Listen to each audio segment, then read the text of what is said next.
पंतप्रधान मोदींच्या हस्ते आज 3 वंदे भारत ट्रेनचं लोकार्पण। पुणे ते नागपूर वंदे भारत होणार सुरू।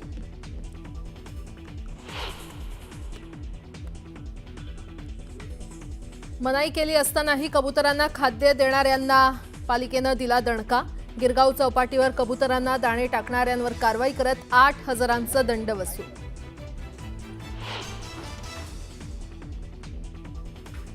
भाजप नेते नवनीत राणांना धमकी प्रकरणी मुख्य आरोपीसह 5 जणांना अटक। छत्तीसगडच्या भिलाईमधून करण्यात आली अटक।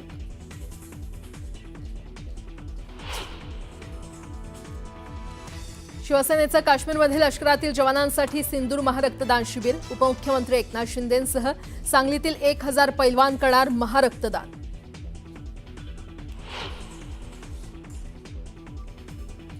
इंदापूरमधील उजनी धरण 100% भरलं। 3 जिल्ह्यातील शेतकऱ्यांचा पाण्याचा मोठा प्रश्न मिटला।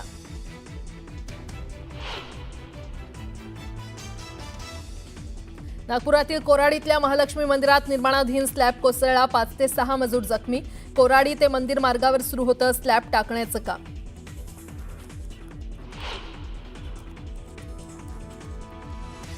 कोल्हापूरमधील अंबाबाई देवीच्या मूर्तीवर उद्यापासून संवर्धन प्रक्रिया। 2 दिवस दर्शन असणार बंद।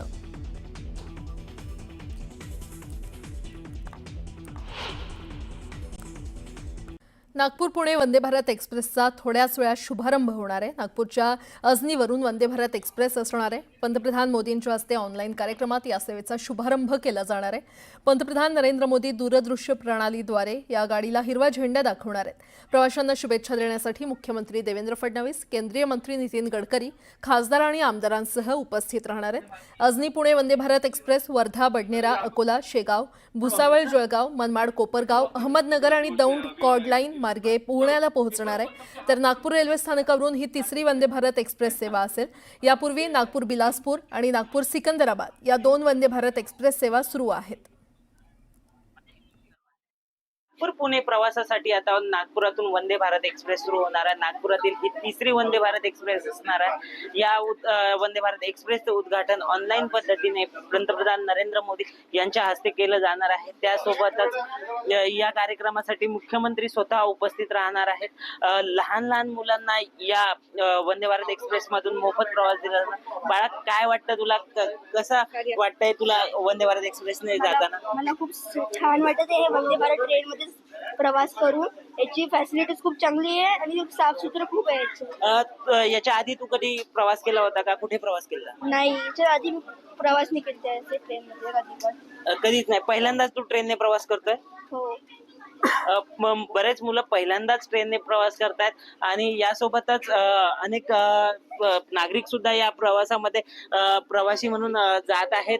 हा प्रवास नागपूरवरून पुण्यापर्यंत करणार आहे। ही ट्रेन दररोज सकाळी 6 वाजता निघणार आहे आणि सायंकाळी 6 पर्यंत पुण्याला पोहोचणार आहे। आपल्यासोबत काही शिक्षक सुद्धा या इथे उपस्थित आहेत। ताई, काय सांगाल, काय भावना आहे? आम्हाला फार आनंद होतोय, कारण आम्ही या ऐतिहासिक क्षणाचे साक्षीदार बनलो आहोत। आमच्या पोरांना आम्हाला रेल्वे प्रशासनाने ही संधी दिली, त्याबद्दल आम्ही त्यांचे अत्यंत आभारी आहोत। ही एक नव्या भारताची एक ओळख आहे आणि आम्ही खूप खुश आहोत। वंदे भारत ही नव्या भारताची ओळख आहे असं म्हटलं जात आहे आणि वंदे भारत ट्रेनच्या माध्यमातून अनेक विद्यार्थ्यांना इथे प्रवास करण्याची संधी मिळत आहे। हे विद्यार्थी प्रवास करणार आहेत आणि या पहिल्यांदाच ट्रेनचा प्रवास करून खूप आनंद घेत आहेत। ऋषभ परकुंडे, न्यूज 18 लोकमत, नागपूर। तर आजपासून रेल्वे सेवेचा शुभारंभ होतोय आणि या ठिकाणी सध्या केंद्रीय मंत्री नितीन गडकरी हे पोहोचलेले आहेत। नागपूरकरांना हा मोठा दिलासा मानला जातोय।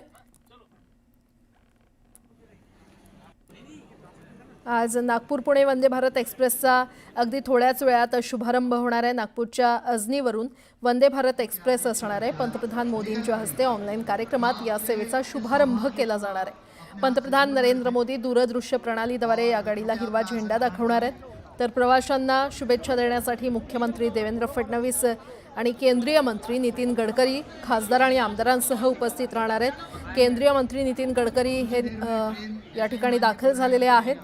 अजनी पुणे वंदे भारत एक्सप्रेस वर्धा, बडनेरा, अकोला, शेगाव, भुसावळ, जळगाव, मनमाड, कोपरगाव, अहमदनगर आणि दौंड कॉर्ड लाईन मार्गे पुण्याला पोहोचणार आहे।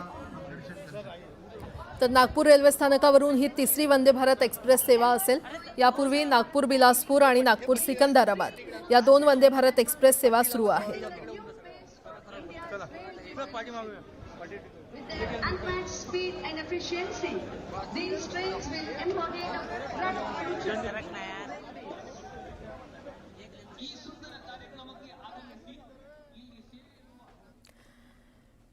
पुढची बातमी पाहूयात। मुंबई गोवा महामार्गावरील खड्डे आणि वाहतूक कोंडी यातून चाकरमान्यांची सुटका व्हावी यासाठी कोकण रेल्वेनं खास गणेशोत्सवासाठी रोरो सेवा सुरू करण्याचा निर्णय घेतलाय। एकावेळी 40 कार रेल्वेतून नेल्या जाणार असून 23 ऑगस्टपासून 1 दिवसाआड ही सेवा सुरू राहील। या गाडीला कोकणात नांदगाव रोड आणि गोव्यामध्ये वेर्णा या ठिकाणी थांबा आहे।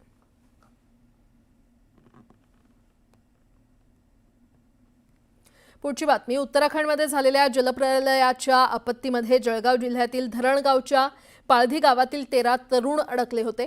स्थानिक प्रशासन आणि मदत पथकाच्या प्रयत्नानंतर हे सर्व तरुण सुखरूप गावात परतलेले आहेत। त्यांच्या आगमनानंतर पाळधी गावात भावनिक वातावरण पाहायला मिळालं। गावकऱ्यांनी स्वागतासाठी रस्त्यावर सडा रांगोळ्या काढून भव्य मिरवणुकीचं आयोजन केलं। मंत्री गुलाबराव पाटील यांनी स्वतः उपस्थित राहून या तरुणांचं स्वागत केलं। तर या क्षणी अनेक माता भगिनींना अश्रू अनावर झाले। संपूर्ण गावकरी त्यांच्या स्वागतासाठी एकवटल्याचं आपल्याला बघावयास मिळतंय। या ठिकाणी जे काही पालक असतील किंवा जे 13 मुलं अडकलेले होते आपण त्यांच्याशी संवाद साधणार आहोत। दादा काय सांगशील, काय नेमकं घडलं होतं त्या दिवशी आणि कुठे अडकला होता आपण? आम्ही दर्शन झालं, आमच्या गंगोत्रीमध्ये दर्शन झालं। मग आम्हाला माहीत पडलं अर्धा एक घंटा तर तिथं पाठ बसला आहे। मग आम्ही जेवणाला बसत होतो का आम्हाला पोलिसांनी सांगितलं का तिकडे बंदी झालेली व पाठ बसला आहे। तर मग आम्ही तिकडे 3-4 दिवस अडकलो। आमच्या मुले आमले सख्यताने होतं भाऊ, आमच्या मुले इथं घरी येतील असं एवढं मोबाईलमध्ये मी येण्यामध्ये दावत होते, पेपरमध्ये बटास ठिकाण दावत होते, पण भाऊ होता तर आम्ही लेकरं घरी आले बुवा। दादा काय सांगशील, कसा प्रवास होता आणि नेमकं कुठे तुम्ही अडकलेला होता? सर आम्ही गंगोत्री 20 किलोमीटर बाकी होतं ज्या गावात हादसा होणार होता त्या गावात आम्ही 5 मिनिटं थांबलो। तिथं आम्ही खरेदी वगैरे करणार होतो स्वयंपाकासाठी, पण आम्ही ठरवलं की आधी दर्शन करून यावं, मग आपण तिकडून येताना इथं खरेदी करूया। पण आम्ही वरती पोहोचलो आणि 20 मिनिटात तर तिथं हे दृश्य घडलं। असं वाटलं एका क्षणासाठी आम्ही एवढ्या लांब गेलो त्यांच्यापासून वापस येऊ का नाही आम्हाला असं वाटलं होतं, पण आम्ही वापस आलो तर आम्हाला एकदम आनंद होतोय सगळ्यांपासून। काय नेमका प्रसंग होता आणि कशा पद्धतीने या मुलांचा परतीचा प्रवास झाला? या मुलांचा विषय असा होता की जी गाडी आहे GPS च्या मार्फत ज्यावेळेस आम्ही बघायचो तर 15 ते 20 मिनिटाच्या अंतरावरून ही गाडी गेली आहे असं त्या GPS मधून दिसत होतं। त्यामुळे भीती अशी वाटायची की हे मुलं खाली उतरले होते का, हे कुठे गेले असतील का, ही एक भीती होती। पण ज्यावेळेस चौधरीने ज्यावेळेस व्हॉइस कॉल आपल्या वडिलांना केला एका मिलिटरी मॅनकडून त्यावेळेस आमच्या लक्षात आलं की मुलं सेफ आहे। मग त्याच्यानंतर आम्ही एकच विचार केला की पुढं काय करायचं। तेव्हा लक्षात आलं की हे मिलिटरीच्या कॅम्पमध्ये आहे। मग आम्ही तिथले SP, IG, आयुक्त यांच्याशी संपर्क साधला आणि मुलांना लवकर कसं काढता येईल याचा प्रयत्न केला आणि आज देवाच्या कृपेने सगळे मुलं आज घरी आलेले आहेत। जे 13 जण गेले होते, 2 ड्रायव्हर होते, 15 जण असे होते, त्यापैकी एक माझा भाऊ पण होता।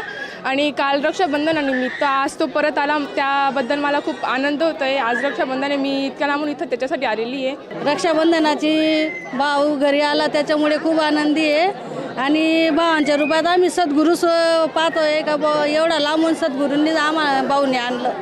भगवंताने सुखरूप घरी पोहोचवलं, त्यांना खूप बरं वाटलं आणि दादांचे आम्हाला खूप लाभ झाला। आमचे भावासारखे पाठीमागे राहिले आणि खूप प्रयत्न केला त्यांनी।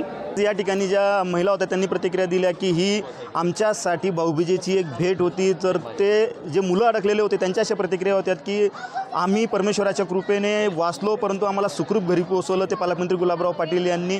आणि सर्व गाव या ठिकाणी एकवटल्याचं आपल्याला चित्र बघावयास मिळालं। जणू पारधी गावामध्ये दिवाळीसारखंच वातावरण या ठिकाणी आपल्याला बघावयास मिळालं। विजय वाघमारे, न्यूज 18 लोकमत, जळगाव।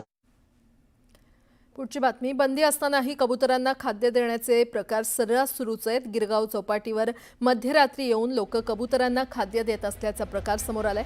कबुतराला खाद्य टाकताना एकाला 500 रुपये दंड आकारण्यात आलाय। तर काल DB मार्ग पोलीस स्थानकात अज्ञात व्यक्तीवर गुन्हा दाखल करण्यात आलाय। पालिका कर्मचाऱ्यांशी हुज्जत घालत लोक कबुतरांना खाद्य टाकतात आणि गिरगाव चौपाटीवर खाद्य टाकताना आतापर्यंत 8,000चा दंड आकारण्यात आलेला आहे।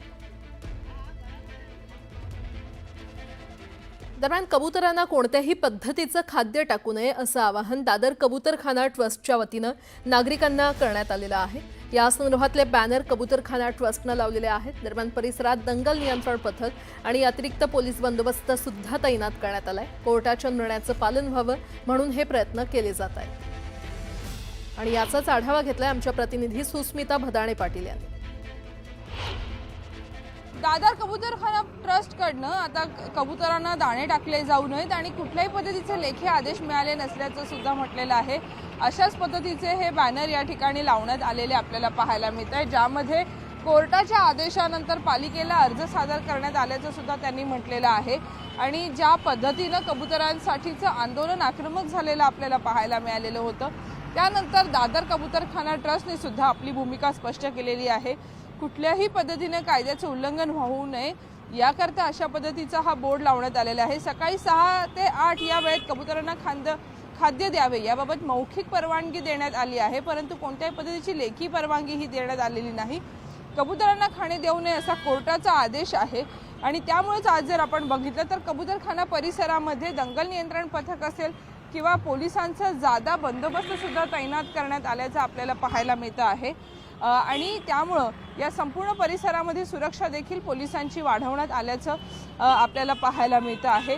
त्याचा थेट परिणाम इथल्या कबुतरांच्या संख्येवर सुद्धा होतोय। काही लोक आपल्यासोबत आहेत, काय नेमकी परिस्थिती आहे?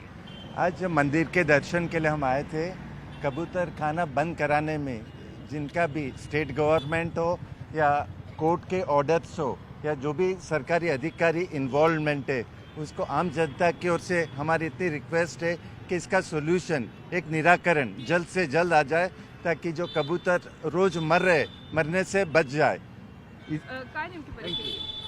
हमारे सनातन धर्म में एक संस्कार है, हम बचपन से तब से कबूतर को हम दाने देते हैं और आज से नहीं है। और कबूतर एक शांति दूत का पक्षी है, ये कोई पक्षी हमेशा इन्होंने शांति का ही काम किया है। कुठलाही अनुचित प्रकार घडू नये म्हणून पोलीस बंदोबस्त सुद्धा वाढवण्यात आलेला आहे आणि सोबतच पक्ष्यांना कोणी खाद्य घालू नये याकरता सुद्धा सूचना देण्यात आलेल्या आहेत। व्हिडिओ सचिन कुबडेसह सुस्मिता भदाणे पाटील, न्यूज 18 लोकमत, मुंबई।